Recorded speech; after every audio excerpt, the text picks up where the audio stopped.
I always liked bikes when I was a kid, and I was always messing about on bikes like every kid does.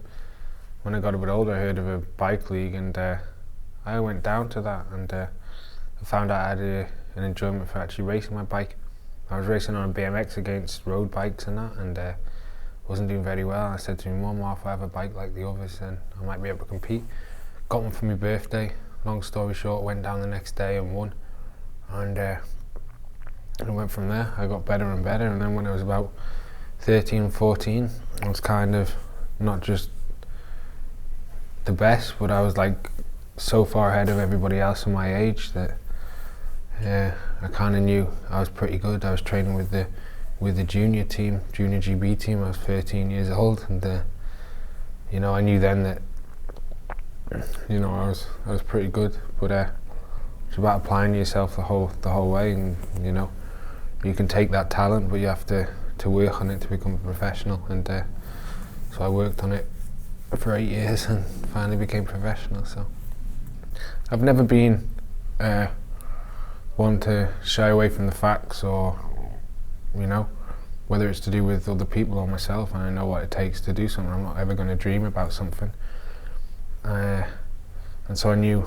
exactly what it took to be a professional, and that was moving away from Great Britain, and I'm moving on to the European continent, and I used to do that as an amateur. There's no point doing that as a junior, because you don't get a professional contract for being a good junior. It's a common mistake that a lot of young riders make, and I realised this when I was 14, and I planned my future then. When I was 14, I learned German at school. I'd learned French. I took French GCSE 2 years early, and then started to learn German 2 years with the intent of riding for the biggest team in the world at that time, which was T-Mobile. And then I planned to leave school at 16, and work to earn some money, to save some money, then to be able to move away and pursue my dream. There's no one else who's going to support me, so I had to earn that myself. And so I worked in a bank 2 years. I hated every minute of it, but I knew exactly why I was there, and I was keeping the money that I was earning safe, and able to, when I was 18, leave and move away. Obviously I didn't get the best junior years. I didn't get the best results as a junior. Didn't go to any junior world championships or anything. But like I said, that wasn't important to me, because I wanted to be a good amateur, which would inevitably lead to become a professional. So that's how that was. I left the bank at 18 and started riding my bike full time then. When I left the bank, when I was 18 years old, I was written off by a lot of people. I was overweight. Obviously I wasn't training, but I knew I had what it took. A lot of people didn't want me to be on the Great Britain team, a lot of the people who were in the squad at that time, and but there's a couple of people who did. They knew I had the talent, and they were willing to put the gamble on me to be good. And the fundamental guy from that was my coach, who's still my coach now, Rod Ellingworth, and he took a gamble on taking me on the Great Britain team, and I went from being a 80-kilo banker to a world champion in 15 months. I rode the World Madison Championships 15 months after I joined the Great Britain program, and that was a pretty defining moment. I'd been dropped from every junior World Championships. I wasn't allowed to ride even on the track there, and I felt I was always able to. So finally I had my chance even to ride a World Championships, let alone compete for the win, even to go to the World Championships. It was a dream I'd had, and obviously it was a second year senior I went to go. And I won the Madison with Rob Ailes, and it was an incredible ride by us. He looked after me, and he'd already won a Worlds that week, but I'd won my first World Championship there, and that was pretty special, considering what I'd had to do to get there, really. So I think the biggest thing I like to get out is a common misconception that a sprinter only does 200 metres of a race. I know a lot of professional riders, or all professional riders, know it's not the case, but people who kind of sit there and watch it on TV, they don't understand what goes on before that. I think we're the only bike riders who actually have to give 100% every time we step over the bike. Okay, we're not competing for the win on on a mountain day, but we have to go 100% just to survive. If we do a rolling day, we have to give 100% on everything in case it's a sprint at the end, and we can go for the sprint. If it's a flat day, we have to be there the whole day, work our way up, and then sprint. You know, it's a sprint isn't the last 200 meters. We actually start out. Well, some days can be full gas, but the actual sprint actually starts from 50, 60 kilometers before the finish, and you know, you've got to be in position there. You and your team, everyone's got to be there together and stay at the front. Because if you drop back, especially in the Tour de France, if you're on the last 30 kilometers and you drop back out of the top 20, 30, you're not getting back to the front. And the speed we're going, you have to hold that. You're going to be doing a lot of work in the wind to keep moving up to stay at the front, you know. And the peloton vortexes, you have to do a lot of work on the outside, and that's putting your power output up. And then obviously when the train starts, you're doing 60, 70 kilometers an hour, and you know, it's pretty rapid. You're pushing 400, 500 watts there for sometimes 10 minutes, you know, and then you got to sprint at the end of that and put out 1500 watts. You know, it's not as easy as it sounds, especially with having to work that power and then fight for your position. You know, it takes a lot of energy to fight, to maintain your position, and a lot of concentration energy. You know, it's not just the energy goes through your body; it's the mental stress that you go through as well. And there's a lot going on. You know, if you climb a mountain, there's not too much going on. You're kind of focused on what you're doing. But in a sprint, there's so much going on around you that it's a lot for you to absorb. And you know, that's my description of a sprinter. You know, the amount of professionals that have come to me, even amateurs, the amount of people who come to me and says, "Wow, that Mark Renshaw, he knows how to handle a bike," is incredible. And I know it, and even he knows it. You know, he's got an incredible ability how to handle a bike on a descent, on a sprint, how to judge pace judgment. That comes a lot from the track. You know, judging your pace, judging your accelerations, and obviously he's got a track background like myself, and you know, so I know how he works. He knows how I work, and you know, we're great friends. We room together, and that bonds us more. Even, you know, I've got incredible trust in him. In fact, I could count on one hand the people who I'd follow around that last corner in the Champs Élysées, the 2009 Tour de France. You know, going out at that speed is, you know, it's pretty incredible. But if he knows we can do it, we can do it, and that's a great thing to have, is to have that trust in someone. It's gone when he joined the team. It went from me shouting the orders to him actually shouting the orders. You know, and that's a great thing to do. I know I can sit and I can look at his wheel with 50 kilometers to go and not look up, and I'll be with 200 meters to go at the front of the peloton. And you know, that's not just his skill, that's the rest of the teams as well. You know, he follows a team, but you know, obviously I don't see more that's going on ahead because I'm just following Mark. But you know, I have faith in him, he has the faith in the guy in front of him, and they have the faith in the guy in front of him. And you saw time and time again, like, it can be so misconcepted as boring, the fact that we win so much. You know, every day we structure it and we win. We never fail. It can be misconcepted as boring, but that's the pessimists looking and not actually realising that it's actually a skill to be able to deliver time and time again. 9 people doing the same thing and not making a mistake once. You know, continuously doing it in the biggest race in the world. It's a pretty big thing to do, you know, and you got to look at the you know, the skill involved. Maybe it's our own fault for making it look so easy, like, but you know, it's an incredible job what 9 guys did last year, like, and you know, for one guy, if you think about it, 9 guys doing something right 6 times, that's 54 times we had to do something without something going wrong, and we did it, you know, and that's a pretty big thing. I think among the sprinters, I think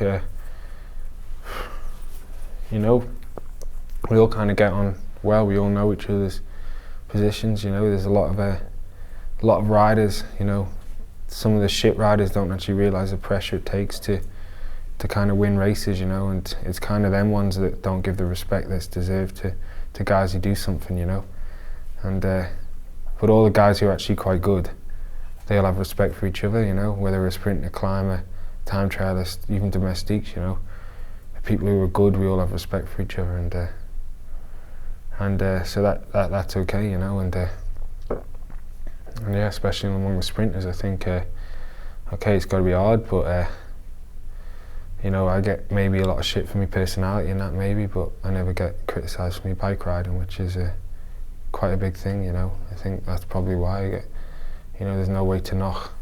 You know, I'm quite outspoken about knocking people about their bike riding, like, but nobody can really knock me for my bike riding, so it kind of goes to the personality then. You know, like, you know, it's always it's an alpha male thing to try and be the best.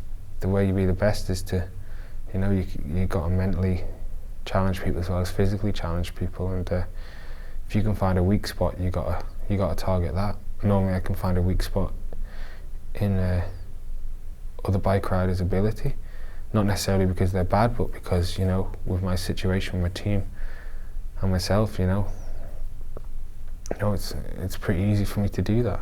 But you know, I kind of get knocked for my personality, and I'm not going to let it affect me, like, you know, because I'm winning. So every sprinter now, like, there's a lot of people who think now there's not the quality of sprinters that there's always been, but there is. It's just me and my team are better.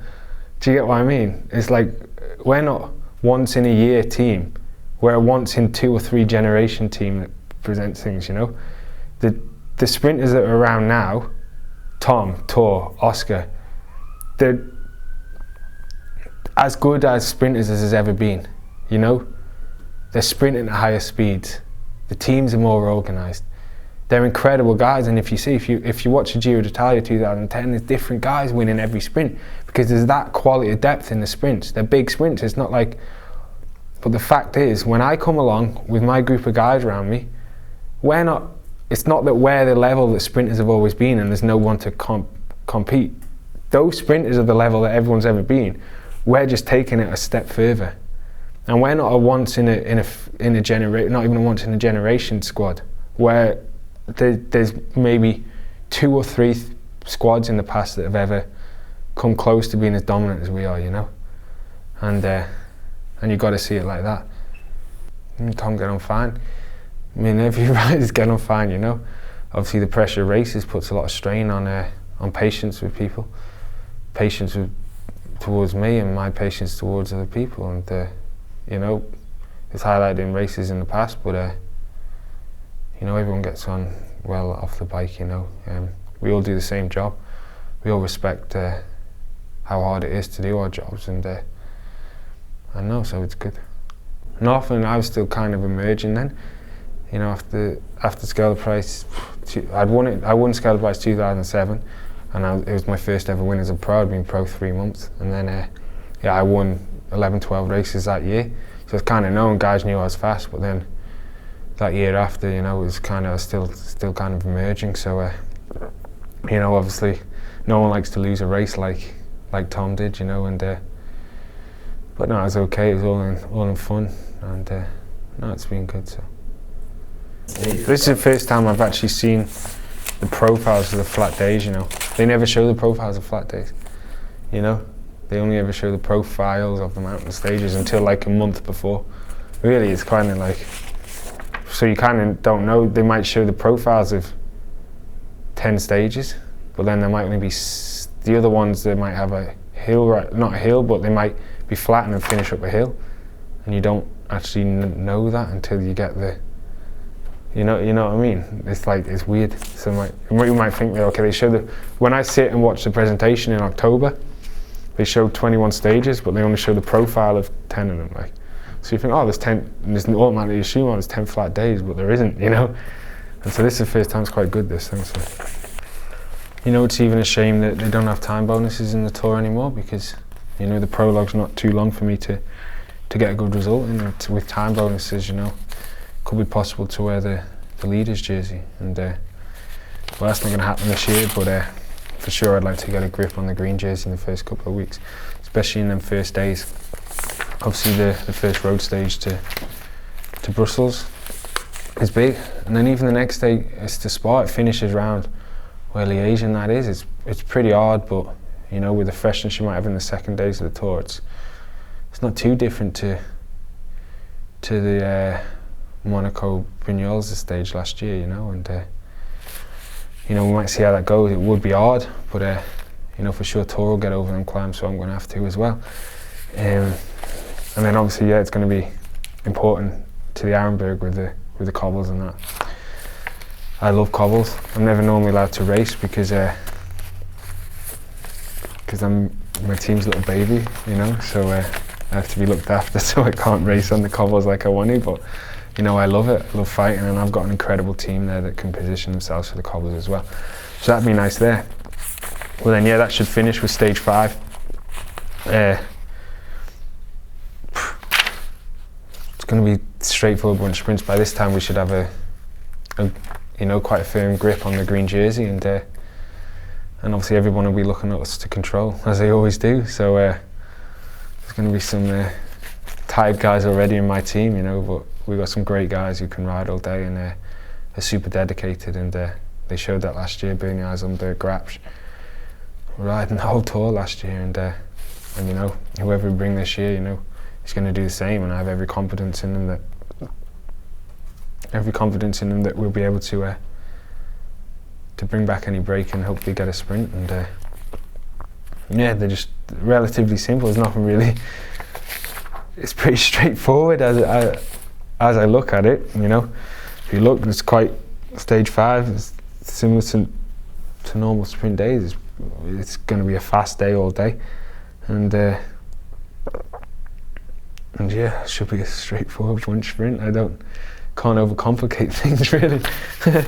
So that's that, and hopefully that'll secure, you know, a lot of points in the bank for the green jersey. And it's about second week. There's a few more things, and then it's going to be about well, the first 10 days is a few, and then it's about holding it until Paris. Really, you know, there's not a lot of opportunities in the second half of the week to score points. So it's going to be a stressful tour because we're going to have to start off so stressful. So Champs Élysées is you know, it's the most spectacular finish. I think it's probably the most famous picture in cycling. If you ask any non-cyclist, name a scenario, like a scene in cycling, they'll say the Tour de France finish on the Champs Élysées, and you know, it's something you watch when you're a kid, something you dream about. You know, it's this special stage, and it's not until you kind of actually get into knowing about cycling when you're amateur and professional, you know the intricacies of it, like how actually particular the Champs Élysées is, not just because of spectacle, but you know, it's a slightly uphill finish.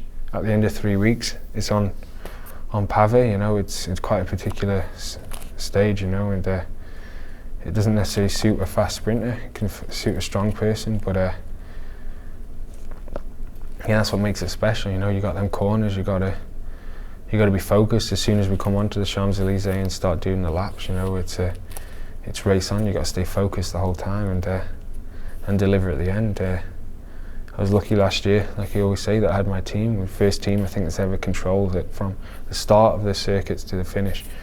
And they did an incredible job, and to be able to finish it like we did was pretty spectacular. You know, I still have visions. I actually still watched a video of George smoking Garmin with his broken collarbone, you know, with a K to go, and just absolutely blitzing it. He gave everything out, and that's the thing you got to do on the Champs Élysées.